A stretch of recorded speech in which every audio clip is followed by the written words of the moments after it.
Madame, Monsieur, bonsoir et bienvenue dans Fait du jour de ce jeudi 3 mai 2018 sur Iwachu Web TV. Au deuxième jour de la campagne référendaire, le parti Sawanya Frodebo a organisé une conférence de presse dans laquelle il a annoncé sa position. D'après le vice-président de ce parti, Léonce Ngendakumana, les militants ont reçu la consigne de voter non au prochain référendum. Même le pouvoir en place connaît la position de ce parti, ajoute-t-il. Léonce Ngendakumana. Tous les militants du parti Sawanya Frodebo, tous les Ziziragoemok, partout où ils se trouvent, ils savent très bien que nous allons voter non à ce nouveau projet de constitution.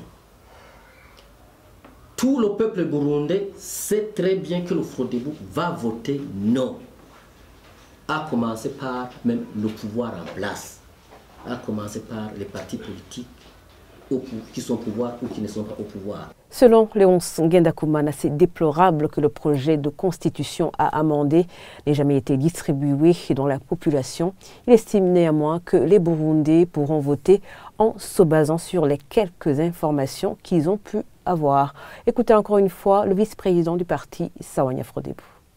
L'essentiel des amendements apportés à l'actuelle constitution et qui se retrouvent dans ce nouveau projet de constitution, nous les avons suffisamment communiqués à la population. Nous continuons à faire la communication. La campagne électorale a commencé hier.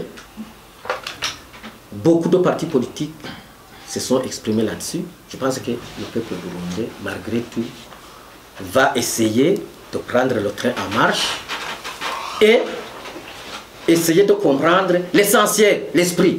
Si la population comprend que la négation de cet accord d'Arusha, de l'accord d'Arusha et de la constitution actuellement en place est en danger, il va voter non. Le parti UPRONA, de son côté, a lancé sa campagne hier, comme le CNDD-FDD et Amizero Yabarundi.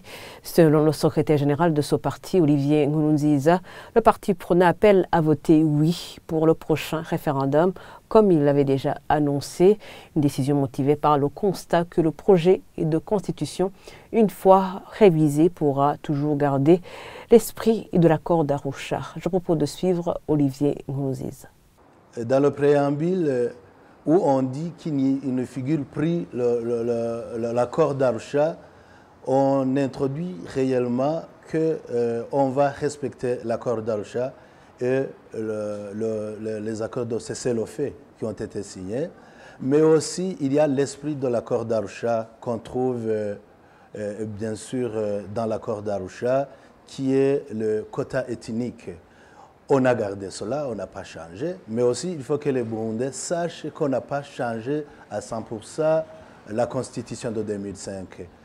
Vous savez, la constitution de 2005 était constituée par 307 articles. La constitution actuelle compte 292 articles. Constatant tous ces articles, nous voyons qu'avec les articles qu'on a supprimés et tous les articles amendés, ce n'est que 50 articles. Aujourd'hui, le parti UPRONA, après avoir constaté tout ce qu'on a changé, le consigne de voter oui. Et ce sont des propos recueillis par Sheila Irambona. Et voilà, c'est ici que nous mettons fin à ce fait du jour. Merci de l'avoir suivi.